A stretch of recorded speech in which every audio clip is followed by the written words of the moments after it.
Hey, everybody. Welcome to the live stream tonight. It is Sunday, September 7th, 2025. I'm joined tonight by Sean, Gavin, and Swiggy as we are all here to discuss and celebrate our huge victory over the Michigan Wolverines. Crowd was electric, guys, last night. The game couldn't have been more dominant on both sides of the football. And overall, it's something we've been wanting since probably way back in 2012 since Notre Dame. As you can all tell, I was cheering and being as loud as possible in my section. Whenever there was an opportunity, I was initiating Boomer Sooners. So I apologize to everybody tuning in. If you hear my voice go in and out, you know exactly why. It's your So own fault. It's your own fault. it is, but I will take that every day of the week versus a loss. So we'll start off. Sean, how are you doing tonight, buddy? What'd you think of the game yesterday? What's your initial reaction to OU versus Michigan? Oh, we suck. We're not winning shit this year. And Oh hell, man, we might as well just pack it up and go home. my main thought is, God, my main thought overall. It's a shame John Mateer is not a first round quarterback. God damn it, it's a shame. I know. He's bringing the team down, man. It's a shame John Mateer is not a first round quarterback.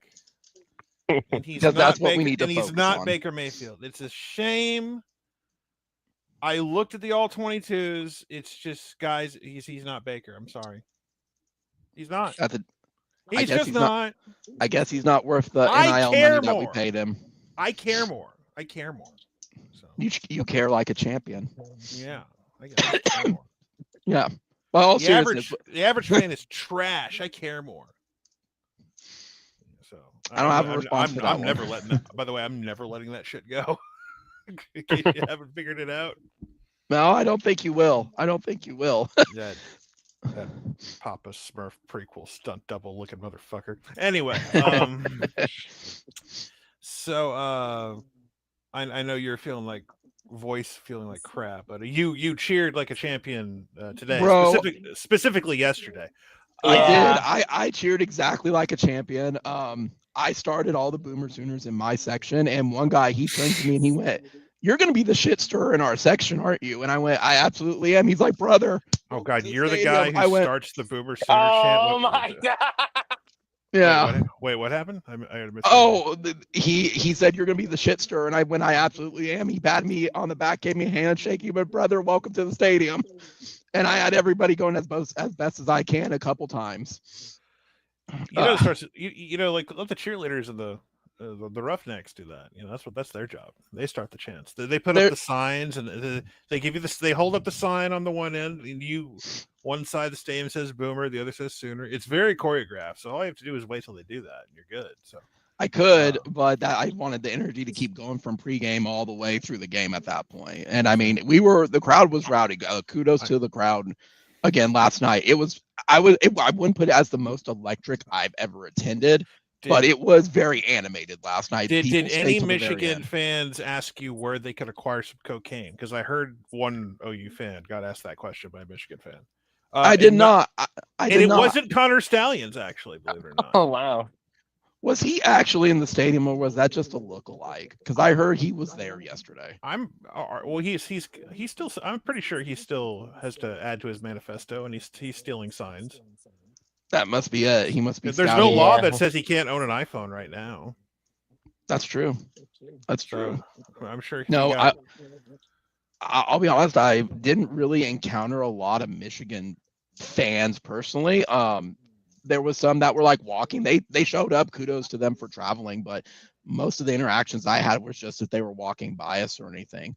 I got one handshake. I take that back. I got one handshake at the very end of the game, and he said, "Kudos to you guys. Your team's solid. Hope to see y'all next year." And he was very old, and he was very right.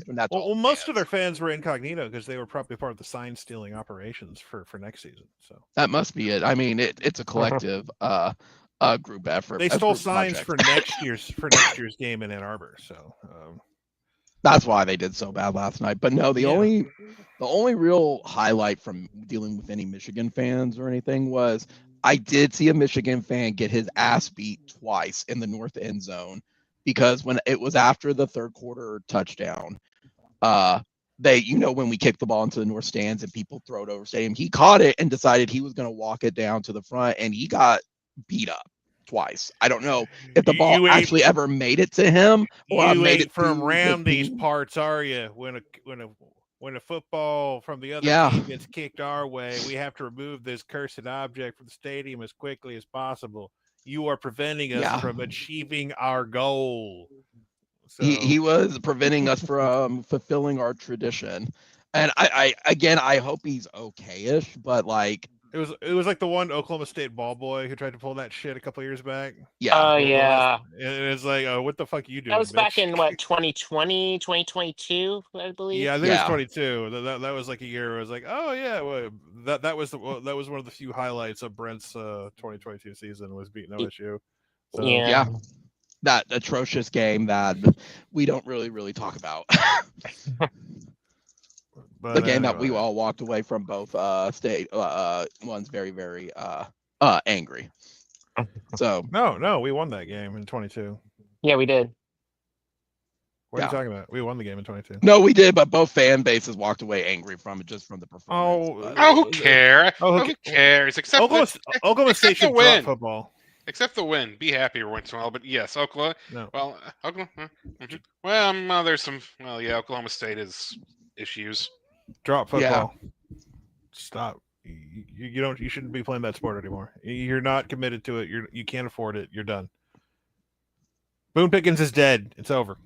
So look, how am I? Yeah, yes.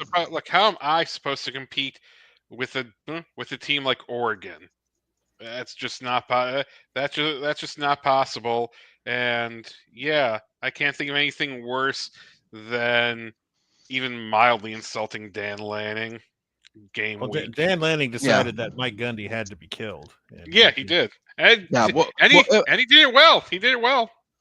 Yeah, we did. They did. I mean, we'll focus on that in a second. I want to focus on the Michigan game right now. But what was your instant reaction from it post game? From it, like, did you like what you saw on the field, guys? Is there areas of improvement? Like, what? Give me what my take. I mean, I have takeaways, but I want to hear what y'all say first. Well, the game itself obviously was great because we won. Yippee skippy. And Brent needed this game. Well, yeah. I mean, we that conversation. Who needs this win more? Of course, it's Brent Venables in Oklahoma. Of course, they needed it more, and they got it.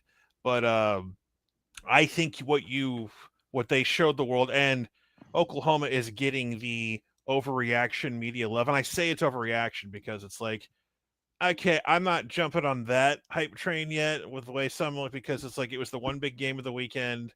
And everyone's like declaring Mateer this and that. And my favorite was Matt Leinart declaring how John Mateer single-handedly has changed Oklahoma's culture.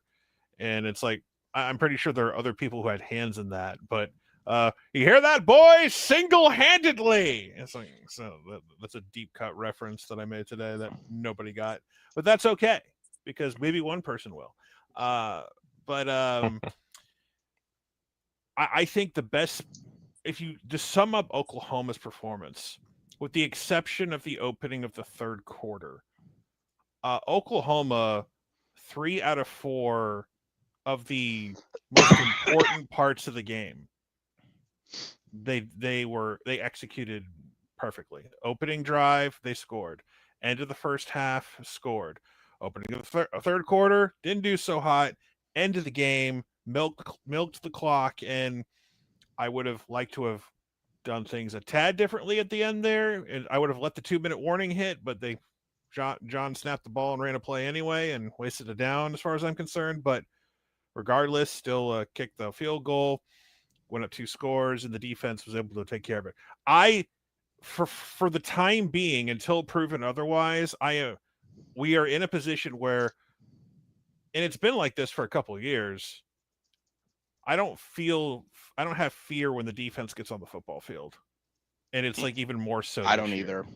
Now, they need to go up against an opponent who can actually test them a little bit more, because Michigan has no wide receivers, period. They have nobody who can separate.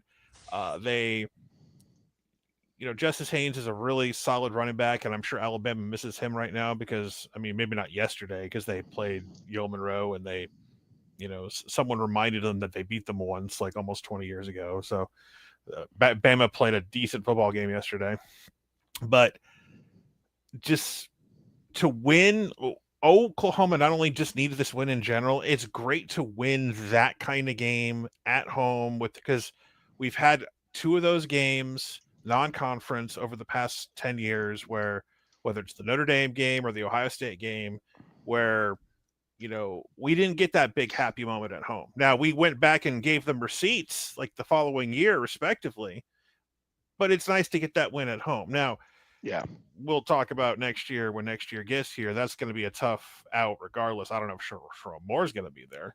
Sherrone Moore's actually going to be taking a couple games off as of right now. Oh yeah, he's suspended because he got to choose his punishment like Meadow Soprano in that one episode of The Sopranos. John Mateer's a dude. I don't know what else to say. And I don't know if he's a first round pick. Fucking loser. But the guy is a baller. The dude can play. The dude has the ability to keep shit alive. Yeah. He's got to work on his consistency with some of his throws. Again, I will take all the good and the bad that comes with him right now because did you see last year? So the dude has the ability to make something out of nothing. And that's where the Baker Mayfield comparisons come from. Yeah. So I don't know if he's getting a snap. Yeah, go ahead. I was just gonna say, I mean, we saw it on display last night when it was on the north side of the field for it, where he escaped that Michigan person sacking him, and we picked up a lot of yardage from it. Like, I see those good same comparison and flashes to Baker, and I don't want to compare him to Baker, but it's very similar, and we've been missing that for a while. I think he's quicker than Baker in those situations. I think he's way more elusive if we're speaking specifically in his ability to potentially escape problems in the pocket. Yeah. He's quicker and way more elusive. Now, that doesn't make him a better quarterback than Baker Mayfield, but that is something that is going to be a valuable asset going forward because every one of our SEC opponents as of right now is ranked. Now that doesn't mean anything. Like half of them could lose their ranking by the time we play them. But correct. It's just the fact that as much as I love John Mateer and his ability to do what he did last night, they have got to get the other running backs more involved in running the football. And I think it's just Josh, you and I talked last night after the game. I'm not worried in a sense yet because last night was the first night I think Bill has his starting 5, and that's good news for Oklahoma. That if Bill believes he's got his starting 5, they're going to get better as the year goes on. I agree. And Fasusi's a little dinged up with his ankle, but he talked to the media afterwards. He didn't seem concerned. So if anyone's going to tell you how they feel about it, it's going to be the 300-pound mean freshman who's played very well against a really good defensive line. One of the better ones will play all year. So I don't know if he's gonna be limited play next week, but I think Logan Howland can handle Temple is my point. If worst case scenario, and he'll get back for Auburn. But I kind of expect him to play unless I hear otherwise. But running the football, I agree with you on running the football. Go ahead. Sorry. Go ahead. No, I was just gonna say they were able to get the backs involved a little bit with Torrey Blaylock actually played. He's playing through something, whatever it may be. I'm guessing he has a bruise, a light AC joint sprain, whatever it may be. He went from being last week, he went from being dead to amputated to broken collarbone to severe shoulder sprain to light sprain. Oh, he's suited up and he's playing this week. So gotta love how rumors spread and how they get reported by certain people. Apparently he's alive and well. So Javonte Barnes, his stat line isn't going to look great, but the dude made plays when it came to pass blocking, and he had a decent run, and he was available for that big catch where Mateer just kind of rainbow shot at him when they brought the house against him late in the game. So I'm not worried about Jaden Ott. I think it's just the game plan was not there for him to go wild. And Ben Arbuckle's game plan for last night, I thought was fantastic because he's smart enough to go, maybe we shouldn't like run right into the teeth of this defense and try to beat them up one-on-one and try to bust on through between the tackles. That's probably not the smart move. So that's what they went for because they knew this offensive line wasn't ready for prime time yet, but they were good enough. And with the defensive performance you had last night, outside of one truly horrible busted play at the beginning of the third quarter, this defense was going to get some guys back healthy at some point, like Kendall Dolby and a few others. So they're going to get better. And so I'm not going to jump on the whole, are they going to do this and that? We're 2-0. We're exactly where we want to be right now. We're exactly where we should be as far as I'm concerned. And you take a trip to Philadelphia and the SEC mics of the world are going to make fun of the fact that we're doing that. And we'll disappear for a week. We're a 28-point favorite and we'll just get ready for Auburn coming to town, in which Auburn's got a garbage game next week too. And that will get some eyeballs because the former quarterback versus the Heisman favorite in September, because Mateer is going to get the September Heisman love at this point. So it's a win that Venables needed. Correct. And a ton of recruits in the house, and they played sloppy football and they still won by 2 scores. But who needs to run laps this week? Comment. Yeah, there's a couple guys, but go ahead, Gavin. I was going to say the entire special teams, needs to run laps this week because Grayson Miller is good. Grayson Miller can sit on the bench and just watch. Grayson Miller is awesome. I love our punter. Usually people talk about their punters when their team sucks, but not me. I think our punter's awesome. Grayson Miller can boot it and flip the field. So I love that kid. So he did his job. He was. Well, good. I'm not talking about the punter. I'm kind of dealing. I know what you're talking about. I'm just like I just want to. Punters deserve love too, because Pat McAfee, I'm sure, is very happy that I'm doing that. So yeah, of course. But Santega needs to be running laps, and Ott needs to run laps, and everything too, because you cannot be muffing punts or kick returns. Because honestly, I don't care who you are or anything, because that's just recipe for disaster. Even though we beat Michigan, I'm happy for it. But, you're going to live and die by special teams if you're going to get burned doing that. Well, also don't rough the punter. Don't do that. Especially I'd add in the punter. Don't do that. I'd add in too, though, that not just the special teams and stuff. I'm not going to say, I don't want to say the game was already decided at that point, because I really deep down don't think it was, even though we were putting on such a dominant performance. At the same time, though, you don't want to give them any momentum, and that did kind of swing in the third quarter. I never felt the game was in danger. It was just not when the defense was on the field. It was it's just can we not F around and find out at the end? That's kind of the direction I was going with. I wasn't worried that OU has lost these games before. When they do this, let's not even dance with what's your phrase, Sean? Dance with the devil in the moonlight. Let's not do that this game. Let's just excuse me. Have you ever danced with the devil in the pale of the moonlight? That's what it is. Thank you. That was watch Batman, Josh. Just watch Batman. I'll watch Batman. But he means Batman '89 from the correct. Tim Burton. Yes. Nice outfit. Yeah.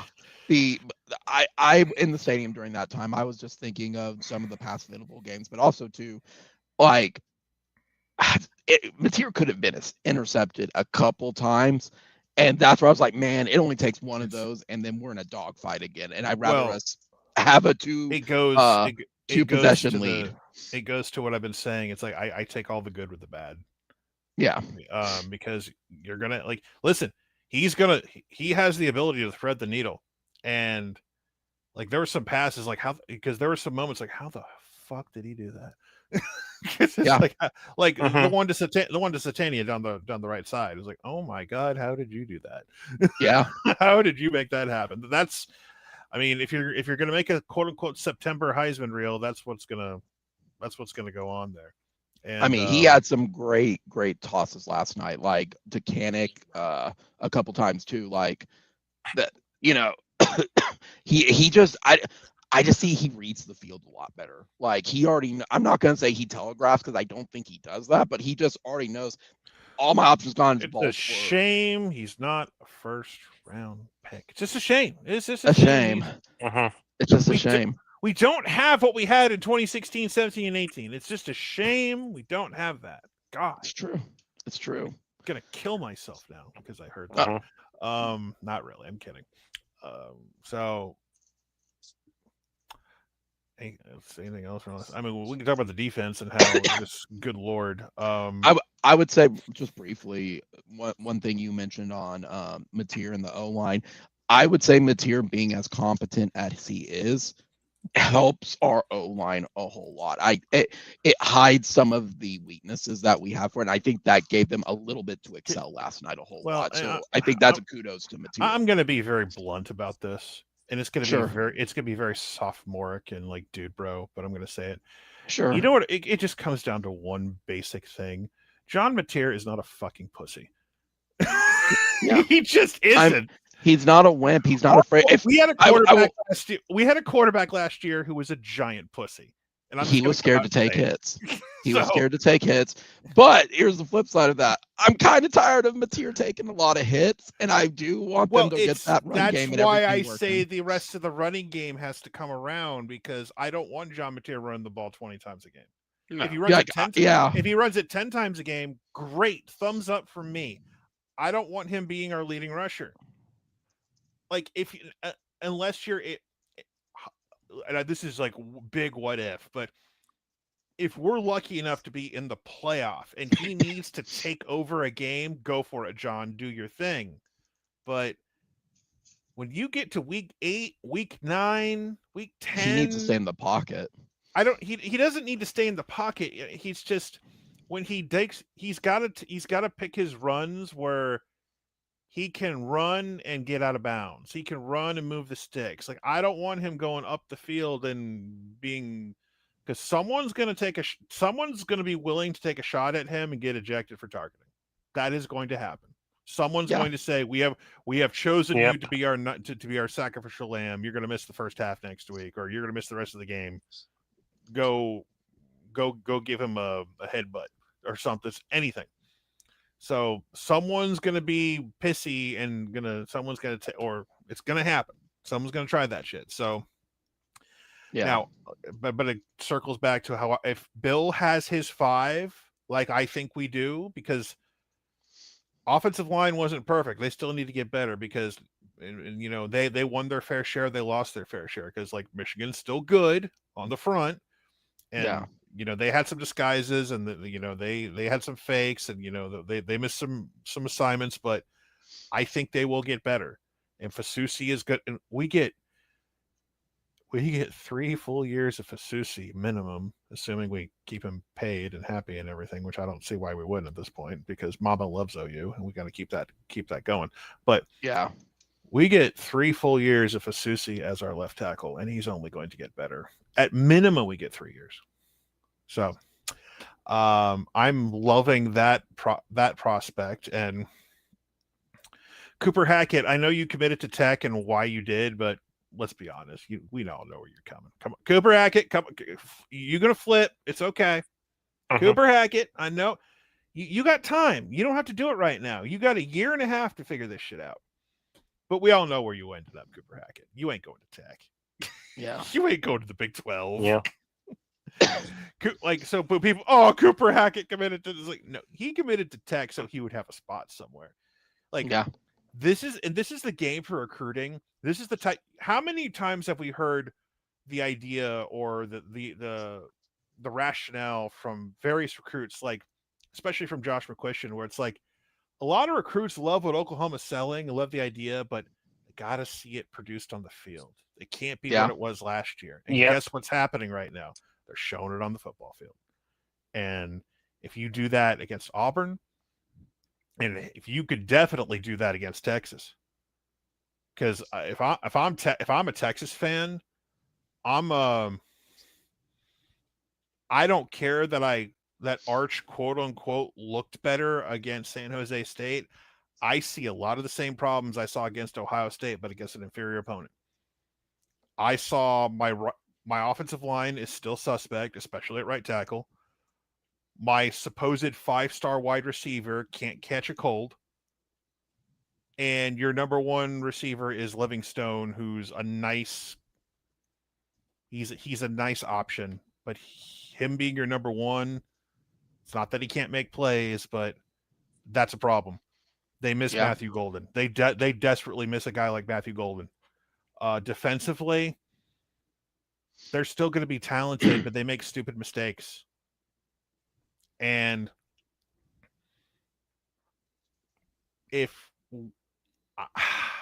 it's just, they do not want to see us on the Cotton Bowl right now. They don't want to see us. Arch looks lost. Arch is not going, Arch had a lot of time yesterday because I watched that game. I made it a point to watch because I wanted to see how they rebounded. And they had a good 3 or 4 minutes where they just exploded, but the rest of the game was meh. They had this amazing mini Super Saiyan moment where they just they forced turnovers and then they took advantage of the turnovers. They looked great, but it was against San Jose State. The rest of the game was still kind of trash. If I was a Texas fan, I needed them to put 50 on them to make me feel better. If I'm a Texas fan, I don't feel better. Now, Texas fan going to pop in wherever and say, "Oh, you're just bro, y'all need to get your tackles right. I told you before the season, you need to get your tackles right. And your right tackle, your right side is not good. And the rest of it is definitely beatable. You watch what we did last night.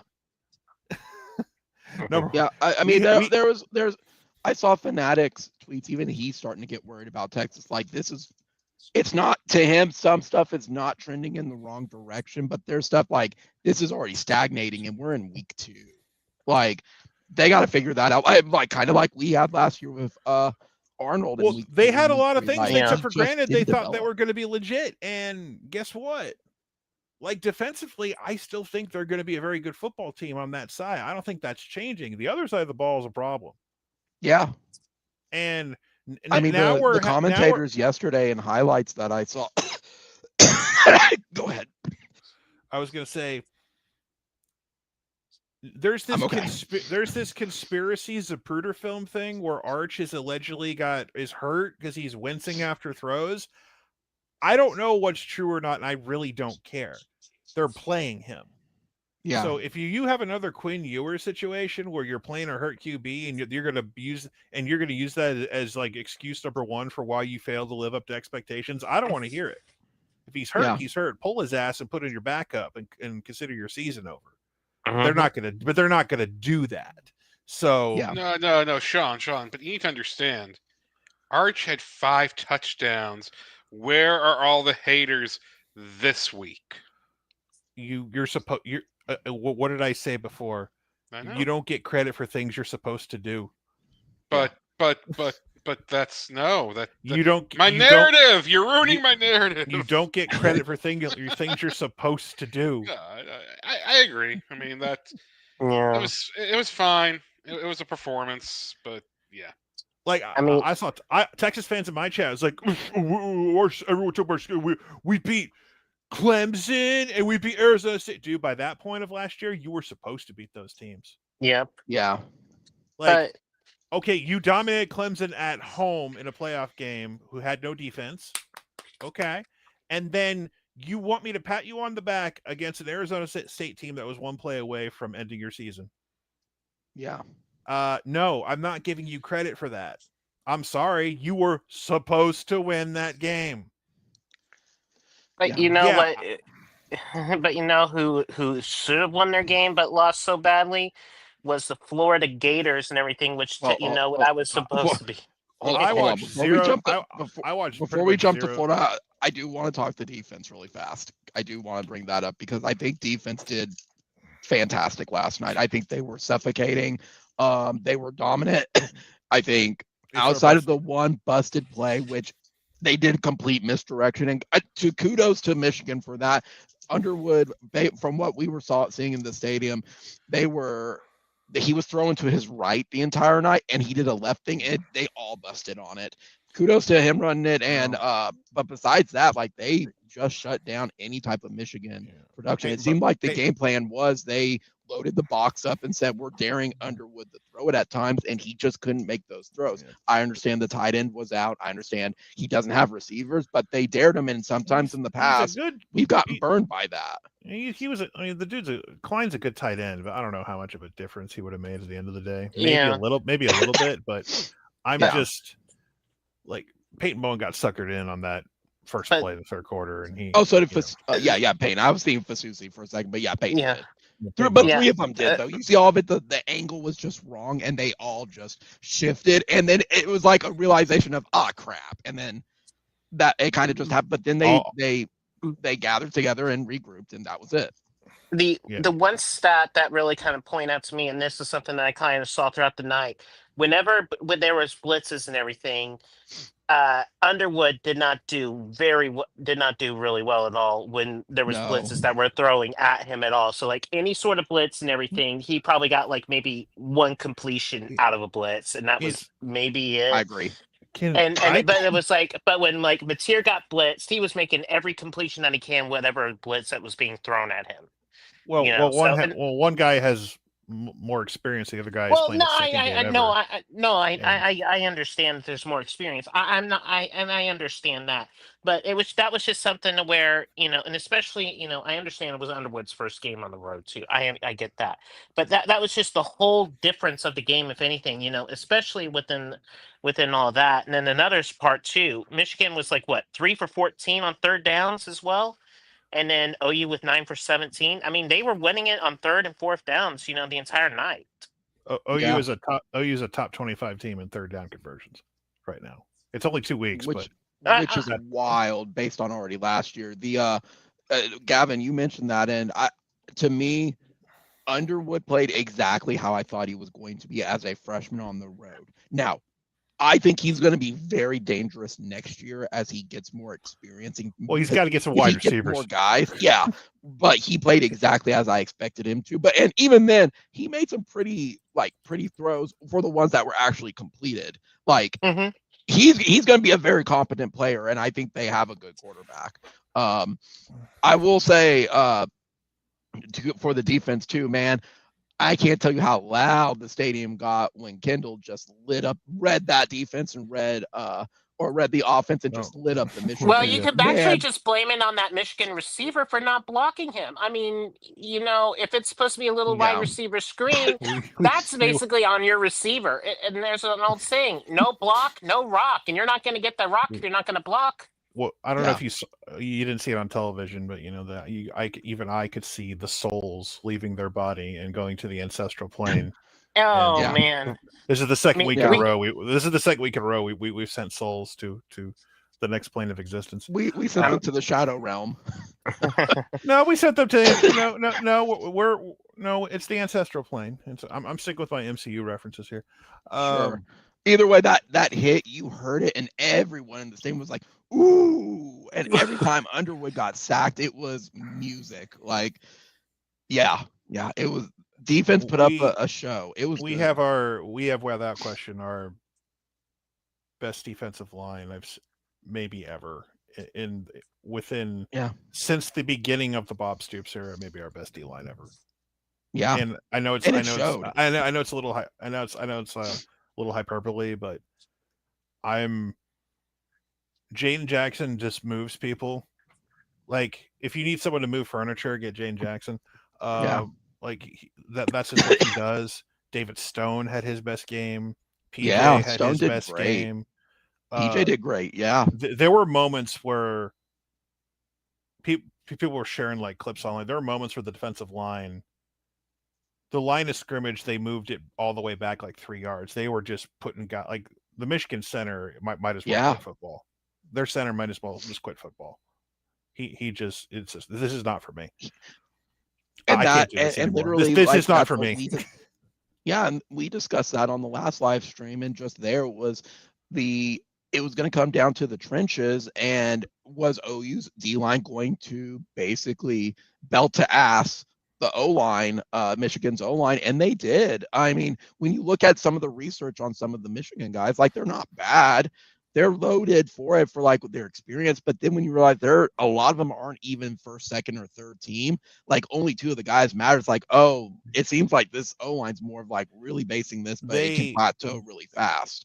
I think Warren Hausman, I think, are their only stars on the O-line. I think the problem with their O-line, and this would have been, I don't know if this would have made a huge difference, but Andrew Babaloa was a 5-star true freshman that got hurt and is out for the year for them. He was a guy we were recruiting as well. So I don't know if he would have, I don't know if he would have started and had like a Fasusi level performance or anything. There's no guarantee, but to not have that option there with that O-line is going to hurt them long term this year. And listen, I know the question for Michigan right now is like whether they suck or not. I couldn't care less what they're going to be. I'll be quasi rooting for them this year. If I don't expect them to be a college football playoff team, I just don't think they just don't have the playmakers. And the Big Ten is good, and the Big Ten is good enough to give them problems. But if they can pull off 8, maybe 9, and I'm being generous when I say that, if they can pull that off, that's good news for Oklahoma. But you just look at the rest of the schedule for OU, I don't think it's going to matter. Oklahoma has more than enough games to build up a quote unquote resume to get in the playoffs. But it's a great statement win, though, and it's a confidence builder versus what. Well, that's a whole different conversation. Absolutely, where we would drop these games. This is a great starting point. Yeah, and I mean, I've bitched and moaned about Venables for stuff. Kudos to him. He came out with a great game plan. There was it's what you said last night, Sean. Was the good part about this game is they still won with everything holding them back or stupid mistakes, and there is stuff for them to grow on. Of all right, is this the starting 5 for the O-line? Do we need to shuffle around a little bit more? What can we do for the run game? I think how many laps can special teams run? Things like that. Well, no, I think they have their O-line, and the good news is if they need to play a Logan Howland for any reason, I think they're good there. Or if they need to play Ryan Foje, I think they're going to be good. It's just week 1 when 3 of those guys are out and you just look all out of sorts. Oh my God, Illinois State! This is like, guys, like we were down 3 starters and it looked like it. And it didn't matter at the end of the day. So again, the running game does need to evolve, and I know people are like, were we overpaid for Jay Knott? Just like, I'm not there yet. Let's just give it time. And if we get past Texas and Jay Knott is still not doing anything, I'll jump on the train with all y'all. It's like, okay, I guess this is, for whatever reason, it's a square peg and round hole. But I just need to see someone else in the running game to take the load off of Mateer. And having them. Corey's trying, man. It looked like he's really trying with those second effort pushes and everything. But no, and that's one of my big concerns is we have great pass protection with the O-line. We got to figure something out with the running, and I don't know what that answer is. Well, it just starts at reps for the O-line, and guys just having to, just get better week to week. And my whole thing is I just need to see someone take the load off him. Can you hand the ball off to someone else, and can you run the football for 4 or 5 yards here and there and just like move the chains? And it doesn't always have to be Mateer. So Mateer, I want Mateer's carries to be cut in half if possible. Now I might be living in a fantasy world, but in an ideal world, I want him to carry the ball maybe 10 times, keep him a red zone threat like he's been. Let him do that. Or in an emergency situation, he can do what he did last night. But I don't want him toting the rock 20 times. That's too many. I don't either. I agree. That is just too many at the end of the day. Giovanni Gibson gets some playing time against Temple. I hope Giovanni Gibson was up and moving around, and I think Giovanni Gibson is close to good to go. So I think he looks like he's itching to get out there, and I think he will be out there sooner than later. So Giovanni Gibson's a guy I think if Giovanni Gibson lives up to spring football hype, yeah, people are the rest of the conference in trouble. Because I feel confident already with Satania and Countess Lewis and Dion Burks and Kanik out there. You want to add another weapon out there to throw the ball to? Oh, yes, please. Yeah. So if Giovanni Gibson is ready to go, they in trouble. And we haven't put Kearney out there much either. Kearney was a guy who was doing some stuff. So if Kearney gets a shot, that's a Gavin, lot of what ifs, but so. Yeah, Gavin, what were you gonna say? I was just gonna kind of saying back to the whole running game and everything. It's like I'm kind of having, like you said, I've been agreeing with the struggle and everything, but it's like the only way that we've been able to run the ball is like we've been either been pulling the guards or the tight ends, coming off of like a 2 tight end set, if anything. And it's like instead of it doing quarterback run, at least try pulling out like some sort of counter and stuff like that. But it's like there's just like no second level or anything, and it seems like Mateer has just been running it through more than anything. Like he's even been the better running back. If anything, I kind of look at this as where I'm kind of at the point to where I hate to say this more than anything, but it's like I don't want to call it like where it's like a Blake Bell situation or anything. I'm not. I don't even think that at all. But it's almost kind of having that sort of flashbacks into that sort of deal to where, especially when you're in the red zone or in tight the goal situations. Well, Yeah, Blake Bell was 6'6", like 240, 250, so he could absorb those hits. That's like what Josh Allen's doing tonight in the NFL. But no, I'm not worried. Which is what a lot of people are comparing Mateer to is Allen. They're saying, well, it's like I said earlier, Mateer is going to be a weapon in the red zone. He's going to tuck it. He's going to do a read option and keep it at times and do his thing. Yeah. I have no problem him doing that. So, and it's, again, I reiterate what I told you last night. It's like, this is the first week they've probably had the 5 guys they want to run this thing. So, yeah. And like, how many of them are new? 1, 2, like 3 out of the 5 are new, are transfers or freshmen. So we got Michaela taking over for Troy Everett, who I think he's bigger and stronger than Troy. And I think at the end of the day, I know Troy's a captain and it's like weird that he's a captain and, he's like, but at some point you're going to go up the lines you're going to go up against through the rest of the year. You're going to want the dude who can handle it a little bit more. Troy's a good dude. And Troy, God bless him, when he was at App State and he had a great performance against A&M on the road. That's one of the reasons I fell in love with that dude when we got him. But yeah, Michael is going to be the dude now. And I just, no hard feelings, but it's like, worst case scenario, you have a good backup behind him and heaven forbid something happens. But Fabecchi's playing better. I think Foje at some point will still get a lot of playing time. And Derek Simmons is the one guy I'm kind of keeping my eye on to see how he does long term. So far, like last night, he did fairly well. He had like a moment or two where he had a few penalties, but it was like his first game of the year back after him getting dinged up. So just this offense is going to continue to grow. There's going to be, I don't expect everything to be fixed next week, but I would like to see some progress against, Temple. At the very least, it's got to happen by Kent State, the worst team in FBS. You know what I mean? You got to be able to run if you can't run the ball against Kent State, Auburn's going to be another bitch because their D line's legit. Now you can score points on their defense as Baylor has shown us. So I think their defense is a little bit overhyped, but Auburn's still going to be a test regardless, and that's going to be a hyped up game in a couple weeks. But if there's one guy we haven't talked about either, do you think what is the status if we've heard anything on Gentry, on his injury and stuff? Stoya thinks he's okay. I don't know if he's I don't know if he's out. He looked like he was running up and down the sideline, and like Stoya was guessing, this is a guess, mind you, that it might have been a groin.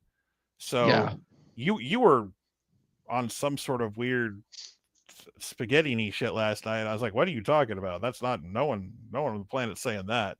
But Yeah. he may have like pulled something for all I know. But he looked like he was trying to walk up and down and run a little bit and get the kink, whatever kink was in there, to go. So I'm not worried about Gentry long term yet, unless anyone tells me otherwise. Now we know the trend right now. Injury rumors start. As of right now, assume Gentry Williams is dead, and then by tomorrow he'll be alive, but would have be amputated something, and then he'll get better as the week goes on, and then he'll be playing against Temple. But if Devin Jordan has to play against Temple, I'm good. Temple, believe it or not, is a much better football team than they were last year. They are, but they're still very undersized, and they're not going to be able to go toe to toe with Oklahoma. It's the different. It's just like Illinois State, that they're good for their division, but at some point the talent gap is shown. If you happen to see Bill Cosby on the sidelines anywhere, cover your Gatorades, cover your water, whatever you need to do. Just keep it. If you see this man, do not let him near any of the Gatorade. Just like it's Bill funny Cosby you say that, is Sean. a danger. It's funny you say that, Sean, because as we were walking back to our vehicle last night, we passed by a sign that says "How to tell if your drink has been roofied." Do you know the signs with the OU logo? And do you? Yeah. There's one more question I wanted to ask for, because I think we pretty exhaustively covered the Michigan game. Do you think last night Michigan played really conservatively? I've heard that pop up last night. It's called. And then I heard today a lot, like they felt like even without receivers, without anything, that they didn't let Underwood really they take couldn't risks. No, they could. You want to know why? I'll tell you why. At that point, because Sharon Moore learned within the first couple of possessions, we can't block these motherfuckers. What risks am I going to take? Yeah, every throw he's going to make is going to be 1-2 throw, 1-2 3 throw, 1-2 1-2. He was going to be quick. It was going to be a handoff. He was not going to have him drop back and scan downfield to find someone open, because guess what? Sure. David Stone, Jaden Jackson, PJ Adebayo, like Taylor Wine, Dominic Williams, they were going to be in his face fairly quickly if he tried to do that. Sure. That's why I just wanted to know if you thought that he was Sharon learned very quickly, we ain't blocking these dudes. And it wasn't just the local guys too. Even the national guys over at halftime, even Booger was even wondering why they weren't even opening up the playbook as well. Booger's trying. But there was no time. I mean, there's no time. But it's exactly what you don't want Bryce. You don't want Bryce to get killed. Like I understand. I understand people like, open up the playbook, let this guy make a play. Yeah. If it's not there, it's not going to be there. There's only so much you can do. Booger McFarland's still wondering why Apple Jacks still don't taste like apple. That's what he's worried about. That's true too. I could give two shits if Booger McFarland thinks. A blind squirrel finds a nut every so often. He's not wrong, but that was said a lot, and I'm kind of more curious of why they didn't at least try it in the beginning versus more of the end. I understand more as the game went on. Like they did try at the end, and look what happened. Yeah, I mean they were desperate, and we knew they were going to throw it. I was trying to think anything. Swiggy, I got a question for you, as since your allegiance are both OU and Ohio State. How happy were you that OU beat Ohio State yesterday, or beat Michigan yesterday? Incredibly happy. Like, incredible. I mean, come on. That's. I mean, come on. That's a. I mean, come on. That's not even a question. That's.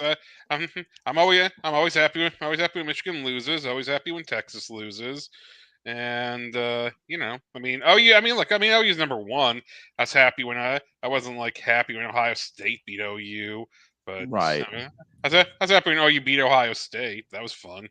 I mean, I was hopeful. I wasn't too. I mean, I had been hopeful through most of the week.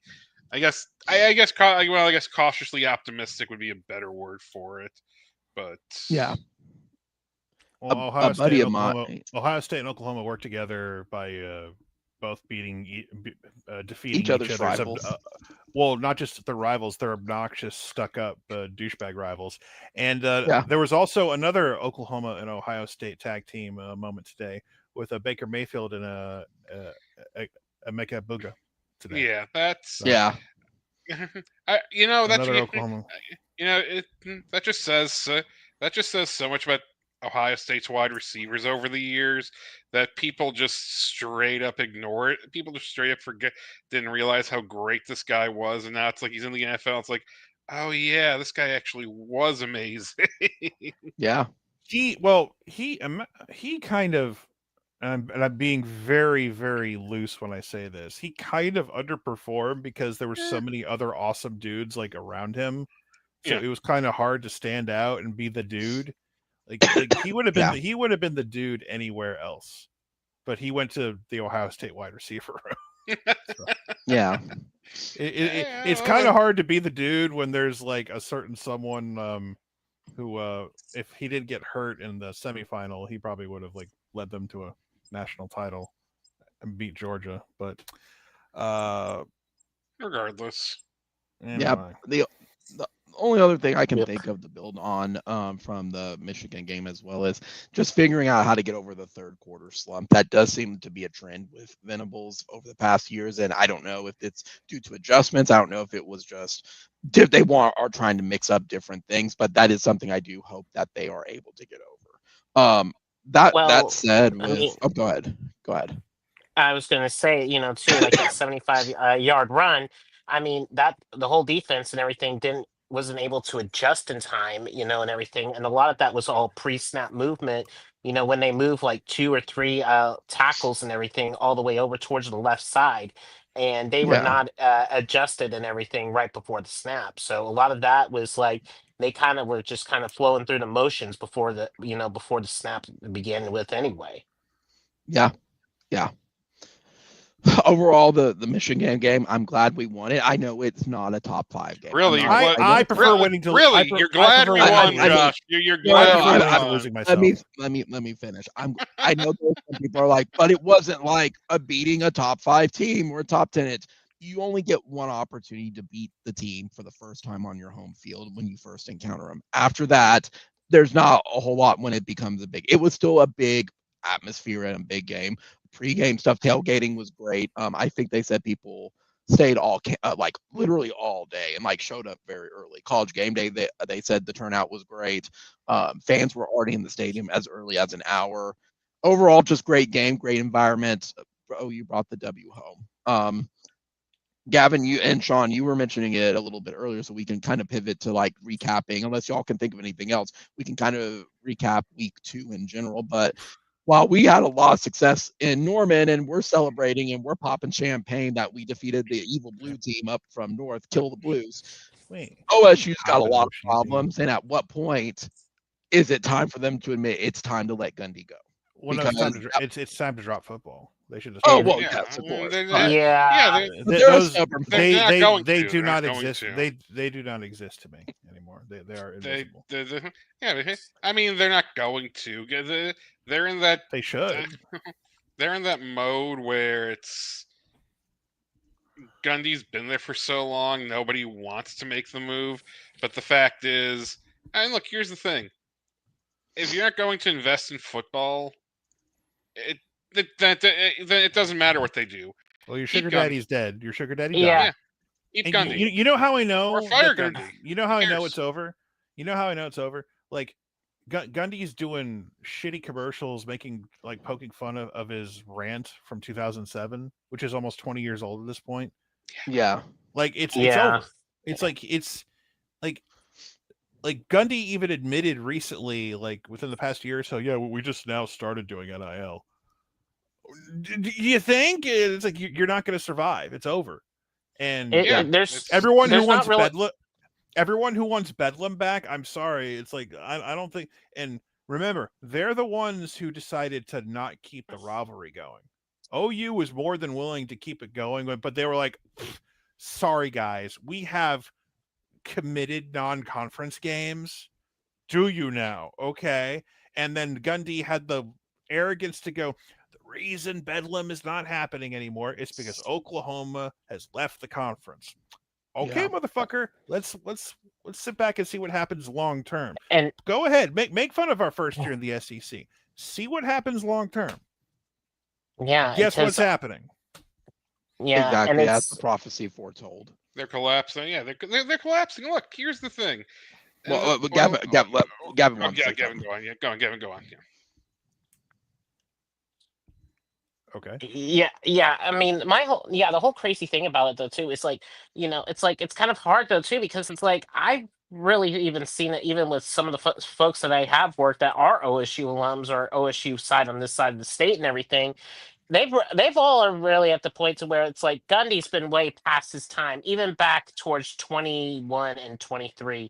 It was just like he can only take you so far, and it was just like it's just like now there's just has not been any sort of investment after what happened with everything that happened in the Big 12. You had the expectations of winning the Big 12, and you lost every single game in the conference, and then you're basically having to basically start over to where you have 62 new players on the team and and basically have like what is it, like a $7 million of NIL. That's not really going to get you anywhere, and especially within a sort of a conference as the Big 12, and all these other teams are starting to really put in more investment. I mean, even Kansas, I'm not kidding you, even Kansas is even trying to get their football invested and everything. Well, they had a very large. They had a sugar daddy who gave them a big check. Well, I think it's the largest donation ever in NCAA history. They have exactly. a sugar daddy. Exactly, but you see, it's like, but then again, they didn't really have that. They had that within Boone Pickens until he, he passed away and everything. But there has not been really much investment, within the football program within itself. And that's the hard part of seeing that Gavin, within you're not, last year. The hard part, Gavin, is you're not at all wrong. And to what Sean said is when we left, let's see how long it's going to take them before they come crawling back. The problem is it's a culture thing at this point. Gundy's not winning, so that you don't have the locker room. Whether people agree with his politics or not does not matter. He brought it into the locker room, and the players didn't like that.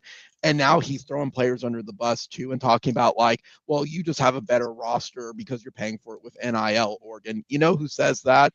Poors. Quit as Red Dirt has said. Quit being poor. Well, and you know what? Yeah, and here's the thing. This is why if Oklahoma State doesn't want to invest in football, then yeah, Sean's right. They should just drop it because this is the time you have to invest in football or you're not going to survive. And that's the rules everybody is playing with, right? I agree. I'm not a fan that's where it's at. Don't get me wrong, and I have voiced that a lot, but that's the game we're all playing. They don't want to play that. They're getting left behind. You know what else they can't do right now? They can't charge you They can't charge you for season tickets just to get access to one football game every other year. Correct. Guess. No, you're not wrong. That's spot on. I mean, it's not the entire amount of money, but like, how's those season ticket sales going now? I mean, it's cute that you have some non-conference games against Oregon and Alabama coming up. That's wonderful, but those aren't every year. Those aren't long term every year. I mean, no, they're not. To be fair, nobody's gonna care.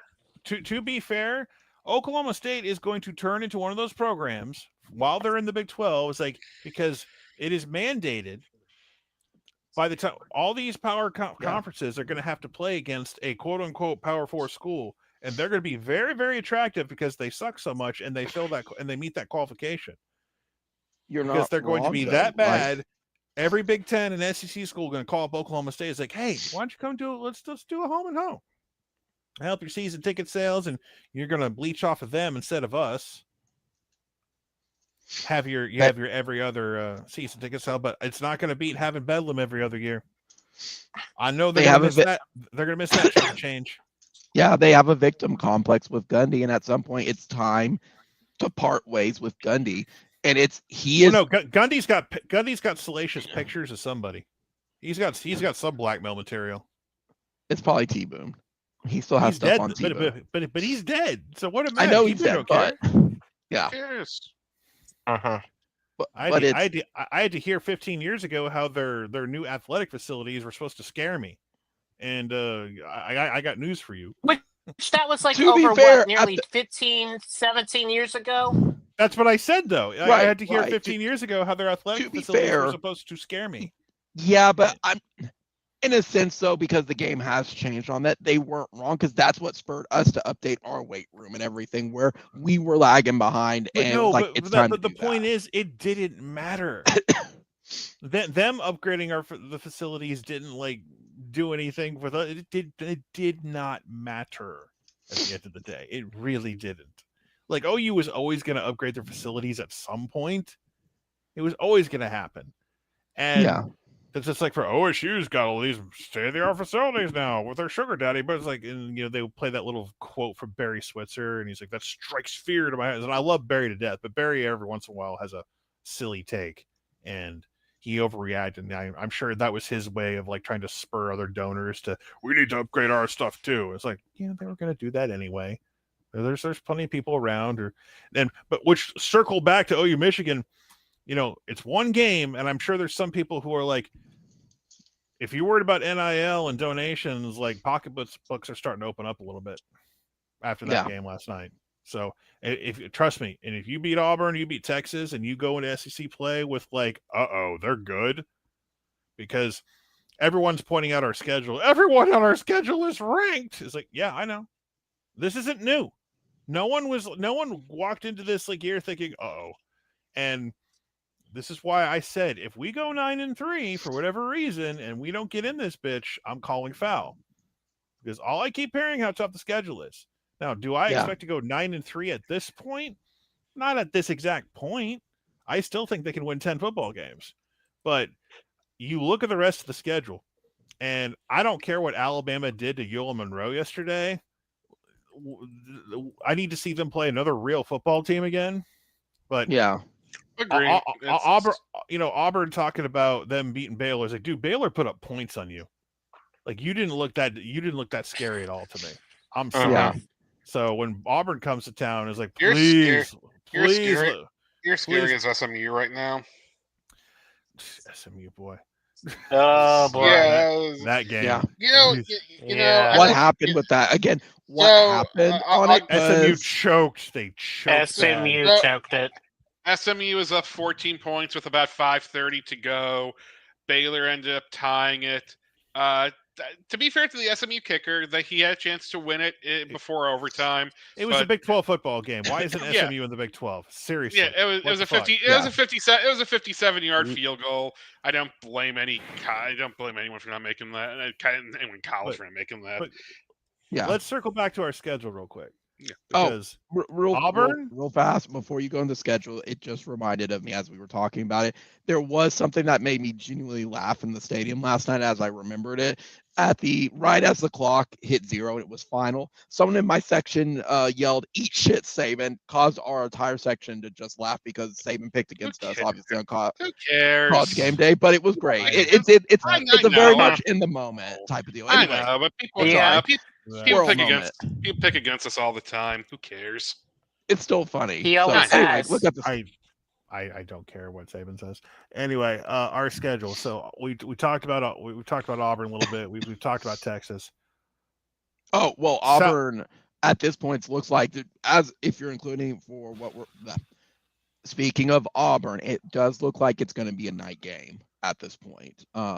That's what I keep hearing now at this point, that it's not going to be an afternoon game. We both have garbage football games next week, so I don't expect OU or Auburn. It's also week 4. There's not a lot of big night games, and that seems like OU's the hot team right now. There's a decent schedule. I mean, if we get not on week 4, we won't be a College Game Day or something like that. No, I never said game day. I never said we're getting game day. I'm just saying there's a decent amount of games. I wouldn't be like. ABC also likes that 3:30 slot. So I don't know if we're going to be guaranteed to get night, but if we do, great. I'll take 3:30. But here we go. So as I was saying, Auburn, Texas, we've talked about them. Like South Carolina's offensive line is very suspect. How did they do yesterday? Well, they had garbage South Carolina State, and then Yeah. listen, a lot of games in the Southeast had weather delays. There was a lot of lightning, thunderstorms yesterday in the Southeast. It screwed up. Yeah, it screwed up a lot. Yeah, a lot of games got fucked over. But I mean, that's kind of But early in that game, Clemson South Carolina was like fucking around, and then they finally in the second half after the lightning delay, they came out and took care of business. So South Carolina's O-line sus. Ole Miss came very close to losing to Kentucky again. So Austin Simmons is legit as far as I'm concerned. He got a little nicked up. I think he's fine. I haven't heard anything different. Ole Miss is going to be that will be a challenging home game. Tennessee, they won the QB trade as far as I'm concerned. We'll see how they do against Georgia this week. That's a game I'll be keeping an eye on. Same thing with Alabama. I don't know what to think of Alabama right now. I need to see them play against another team with a pulse before I judge them. But if they bring that, if they have that lazy shit ass attitude at home, like in mid-November, we got a shot. Missouri, I know people are in love with Missouri's starting quarterback right now, and some think some declare him the best QB in the SEC right now. I think Connolly's got him 1 after 2 weeks and Mateer 2, just based on numbers. Sure. But Mizzou might turn out to be a bigger game depending on how things go. And they got LSU. LSU to me is really interesting because they beat Clemson in a low-scoring game on the road, and then Clemson fucked around and almost found out against. Let me check notes. Troy, and then LSU just looked like crap last night against Louisiana Tech. Now, to be fair, LSU historically, like clockwork, always has a game like this. I don't care how good they are or how mediocre they are. LSU always has a game everywhere where they fuck around with a G5 team. It doesn't matter who it is. They will, for a half, they'll fuck around. They'll keep them in the game, but they only beat Louisiana Tech 23-7. And it's like, okay. I know they're not Bauer Sharp. Their other tight end they're big on got a little dinged up. I think he's out for a little bit. It's not for the season. Their starting center's a little dinged up. So I know their O-line was a little suspect before the season. Defensively, they're still awesome. So there's chinks in the armor for all of these teams that we play. Yep. And there isn't like, again, does it mean we're going to win all of these games? No. I think Tennessee looks a little bit more ominous, like the more as the weeks go on. Alabama, I need to see, like, again, play somebody else. But the first half of this quote-unquote gauntlet going through the end of October, I think we can do this through October. Yeah. It looks daunting, but I think we can do it. Because Auburn's home, Texas is in Dallas, where it's a half a home game. South Carolina on the road. That's going to be tough, but that's going to be tough regardless. That's a game I've picked us to lose just by proxy of like after Texas and everything. Yeah, shit can change, and Ole Miss is at home the week after, and just depends how well both teams are holding up by that point. But if you break up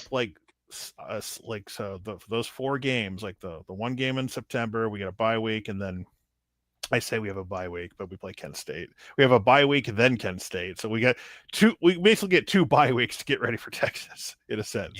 Yeah. Because Kent State is going to be a scrimmage. Let's be honest. So that's the bring your kid to the football game for $25. I'm going to give my tickets away to my neighbor. They can go see a game. You know, I'm busy. I got to get stuff done. It's that type of game. So yes, it is. But yeah, I just keep staring at this list, and I'm like, October is very doable. If you can get through that slate, if you get 1, 2, 3, 4, 5, you have. I think Oklahoma has a solid, decent. I think that you have a 70% chance to be 7-0 by the end of October. I'll say, and we haven't done that in a long time. I'll say 70%. Wow, that's a pretty high number there. Well, Auburn don't scare me. Texas don't scare me. South Carolina is the one that I worry about for by proxy reasons, and Ole Miss. Kent State scares you. Yeah. Well, that Kent Absolutely State loss terrified. it just sneaks up on you out of nowhere, you know. Exactly. cupcakes sometimes make us choke. I mean, it November, is a scary game. there's no getting around it. November's going to be a bitch. There's just no getting around it. Yeah. So, I mean, it's wild to think like how doable the schedule is right now. It's exactly it's still a bitch, but it's like if you break it up into parts and not worry about the whole, just like it's like when you're in an eating contest and can you eat the entire pizza and your meal is free. You just got to do it one slice at a time. Just one battle after another. That's all you got to do. Yeah. I mean, I was just glad that OU was focused on Michigan. Like it did not appear that there was distractions. They were dialed in. They'll be dialed in obviously next week against Temple, or this week against Temple, and then on to Auburn at that point. And hey, you don't screw with Owls, man. Don't screw with Owls. Well, no, just you got to keep an eye on Bill Cosby roaming the sidelines with his roofies. Exactly. How to tell if your drink has been roofied. So yeah, I'll never forget. They would whenever when Al Golden was the head coach at like Temple, like ESPN would like have phone interviews with Bill Cosby because he was like the big celebrity like grad at Temple, and it was like, hey, Bill Cosby went to Temple, and then it turns out Bill Cosby is a horrible piece of shit. Yeah, and it's like, oops. Now we don't have our big celebrity we can talk to anymore. Oops. They're bad. But where can I stream the Cosby Show? Nowhere. Yeah, He gone. Yeah. Guys, we go ahead, Swiggy. No, that's one. No. I mean, speaking of schedules, I don't know who Florida pissed off, but this is like the perfect combination Oh yeah. of everything to get Billy Napier killed. I'm honestly surprised he's still alive today, because that would be murder. You know, they don't quite. We're not soccer fans in Europe. We're not European soccer fans. So. It's not with that attitude. We can. They just want him fired and to go away. They don't want him to die yet. They wanted him to die yesterday. Yesterday was bad. Billy Napier has the energy of the dude who's going to lose to South Florida and then wind up beating Texas in a couple of weeks. Watch as he beats LSU. Watch as he beats LSU. Billy Napier is going to beat Texas in a couple of weeks, and everyone's going to be like, I don't know what to do. What do I do with my hands? I want to hurt him still, but I'm happy and sad. I mean, that just... I'll give him credit. We're asking the wrong questions here. The question we should be asking is, what if South Florida beats Miami this week? Oh, that's the question we all should be asking. Good question. That's the question we all should be asking. What if they beat Miami? Oh, man. Then that's an impressive team. Then for the 20th year. Then for the 20th year in a row, the U is not actually back. No, it means South Florida is going to be a playoff team because the rest of their schedule is shit. Well, it's crazy because it's like South Florida. What was it? A couple years ago, they were hanging toe to toe with Alabama with Nick Saban coaching. If you remember. That was a rainy game and with delays. Well, no, I know, but like no, I don't care about the weather or anything. But it's like if they're trying to do this with other teams though too and everything, I'm just saying, keep an eye out for them is all I'm doing. Here's the thing you got to remember about all these Florida teams. It's the fact that they still recruit Florida, and even the lower level commitments you get in Florida are still going to be a lot better than the lower level commitments in other states.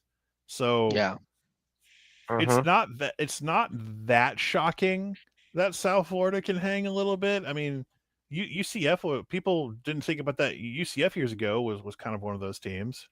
Yeah. So just listen.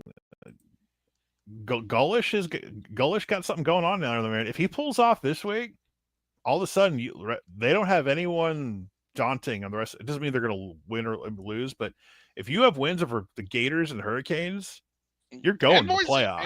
And Boise and Boise State and Boise and Boise. Like he'll have the best non-conference like collection of wins of anybody. Yeah. You know what the wild stat? Yeah, because looking at their slate, they don't have anyone. No. North Texas. God. Oh, I'm sorry. You know the Oh, mean green. Yeah, where we got the weenie greenies. Yeah, we got what's his name from? Seth Luttrell. Before he was fired, yeah. The forbidden fruit we don't talk about. Yeah. But no. Who's now over at Tennessee as an analyst of all things. But no, I mean, it was a good weekend. I think they won the American. You know what a wild stat is though is after their win yesterday, I think they found like 2 other teams that have done it, but only like 9 to 11 teams have won in Florida, Miami, and Florida State. Oh wow! It was a wild stat. I was like, that can't be true, and yeah, it's true. Only a very collection, and we've only beaten Florida State and Miami in their house. We never actually played Florida in their house, which in the future we will. But, yeah, we will. I mean, well, some of that is just scheduling, and my only other take on the week, man, I'm not saying Nico. I'm not saying Nico's dad made the worst decision ever for him, but he made the worst decision ever. Yeah. Oh yeah, 100%. Oh yeah, that's as far as like fumbling NIL bags go. This is gonna be the textbook example. He was pissed allegedly that like they weren't. The story is that he was allegedly pissed that they weren't getting like any playmakers around him at Tennessee, and that was the alleged story. The alleged story. The alleged. That is ridiculous. The alleged honestly. story. So. Well, look how terrible that. I know they haven't played anyone, but they're doing what they're supposed to. But speaking of which, can we say something else right now? At least in the moment, not long term, but at least in the moment. Can I stop hearing Tennessee fans bitch and moan that we're going to steal Heupel from them because no, because Venables is going to get fired after this year or some bullshit? If I have to hear them cry about that shit, don't steal our coach. He beat Bama for us, and we love him. He's beat him twice, and we really like him. It's like, okay. Well, here's the problem, though. It's like as much as we like we love Heupel as a quarterback back in the day, it didn't work out for him coaching wise over here, though. Too. Well, he wasn't he wasn't a head coach. No, I know, but he wasn't a head coach. But it was like he had to leave the nest in order to get better, and he did. He's a much better coach than he was then. I mean, pretty much took the words right out of my mouth, Sean. Brent had to leave too, and I'll do it again too. To always take the words out of my mouth. I'll do it again. Yeah, you will. I know you will. What there was, I was trying to remember it as well. Swiggy, you mentioned it as with everything going on, man. Nico, I did see a funny comment of like, man, this OU game was really weird for a lot of fan bases because OU was hate watching it because they wanted Michigan to lose. Ohio State fans were watching it because they wanted Michigan to lose. And then LSU fans were watching it because they wanted Michigan to lose. And then Michigan was watching it because they were wanting Michigan to lose. There was a lot of like hate watching for our games. Like, all right. Cool. Another thing. I'm going to throw Tennessee under the bus a little bit more. You guys can't hate watch Nico. You guys can't hate watch Nico anymore. You won. It's over. What do you mean? What do you mean they can't? They can do that all they want. They shouldn't. There's no point. They won. Are you kidding? This is like that's like telling OU fans to stop hate watching USC. Are you kidding me? I've stopped hate watching USC. It's over. It's done. Yeah, but I'm not going to hold it against anybody if they want to. Knock yourselves out, bro. If they're losing to Illinois or something in a few weeks, like enjoy it. Listen, that shit's going to keep going on until both those motherfuckers, respectively, Venables and Riley, leave their current post. Yeah. That's going to go on, and like OU fans were begging for a bowl game with USC. It's like, you really want to play? You want to play a shitty bowl game? No one's going to care about like long term. You want that's how you want to get the revenge. That's I think bigger than that. I actually kind of want to meet in the playoff potentially one day. I want to see if that happens. See, that'll mean something. So here's something that I was just finding out. You know what channel that they're going to be putting on the South Florida Miami game? The CW after reruns of Smart Guy and Sister. That's the TV. Yeah, that's the TV deal. That's the TV. You got 20 matchup, and it's on the CW.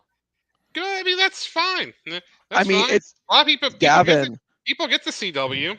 So yeah, Gavin, there was people. It's easy to find. There's important rerun. Listen, there are important reruns of Judge Judy people need to see on that program, on that network. Look, right now on the CW. Oh, okay, we got. The Equalizer was a TV show. Oh, I didn't. Thank you, CW, for. I'm sure there's some daytime. I'm sure there's some daytime game shows on that network no one has ever heard of before airing. Probably. Gavin, I mean, you're talking about the CW, man. Then again, though, there was people who were very serious, and I said it several weeks ago. I mean, it's better. Who really thought that OSU and Oregon would be game day, or Missouri. Hey, Swiggy. First of all, you're talking about one loser in your office that you work with who is too much of a pussy to make a bet with you. That's fair. I'll be fair. If nothing else was going on this week, the border war would have been a fine game day. Like that's a fine game day. You know what? No. If there's nothing ranked, fuck those losers on Twitter for whining that game day didn't go to Kansas, Missouri. Fuck no, they shouldn't. No, they shouldn't have never gone. No, I'm saying if there wasn't a good ranked matchup, but no, I mean that game was. It's time to go. That game was Kansas.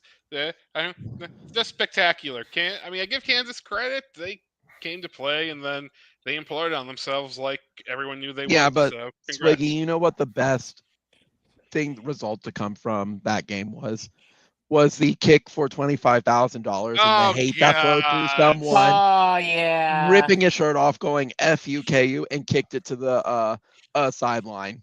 Knew he wasn't going to make a 45-yard field goal. It just keeps getting better and better. Who did make a field goal on Saturday? The kid from Houston that was for OU. You freshman made $200,000 off of Pat McAfee. So oh man, he crushed it too. Like I didn't get to see it live, but I saw the replay. I was like, it made it sound like it was just lucky. No, he crushed it. Like good for him. Yeah. Man. Game day should Kyle, screw that. Game day should come to my house. I'm a troop. Support my ass. I'm a troop. I was a troop anyways. Yeah, well, this is going to be sort of free IHOP every year. Think of it that way. Bullshit. I'll fake kick a field goal for $200,000. Sure. I think this is going to be a weird omen, but it's like if people are starting to making kicks and everything else so too, I feel like teams are going to start winning their games or something now these days. I feel like there's a weird omen coming. Well, if the late Mike Leach was still alive and he needed a kicker, he would watch, if they came to his campus, he would just like put that kid in a uniform that night of the game and just like have him kick. So yeah. He was practically that's practically what he did in 2008. He needed a kicker and he had a kicking contest and on campus. And it's like, you want to walk on scholarship to play kicker? Yeah. Or even better, have a fake play sheet and everything and leave it for the opposing team to use in a game at an important meeting. Yeah. That's what what's up, gentlemen. I think we really have just briefly gone a great in-depth with Michigan and week 2. So, Swiggy, any final thoughts, buddy, from this week? Anything significant we forgot about? No. It was a great win. Let's beat Temple. That's all I got. Who? You don't need to say let's beat Temple. Yeah, exactly. Exactly. That's Gavin, any final thoughts? Anything we didn't recap or anything? No, I think that's pretty much all I have to rope, fellas. Sure. Sean, wrap it up. Do you have any final thoughts, any final comments, or anything we forgot? Release the Epstein files. Absolutely. I agree. Guys, thanks for tuning in today. Be sure to comment, rate, subscribe, hit the notification bell, when we go live. This week, we're going to be previewing Temple on Wednesday. I don't know what all there will be. It may be a shorter show at that point, but be sure to tune in. Again, we start at the same time every single week. I'm glad, again, thanks for tuning in. I'm glad we beat Michigan. Great, historic, fun night. Boomer Sooner, guys. Only one Oklahoma. I'll see everybody here in a couple more days. Later. Peace out.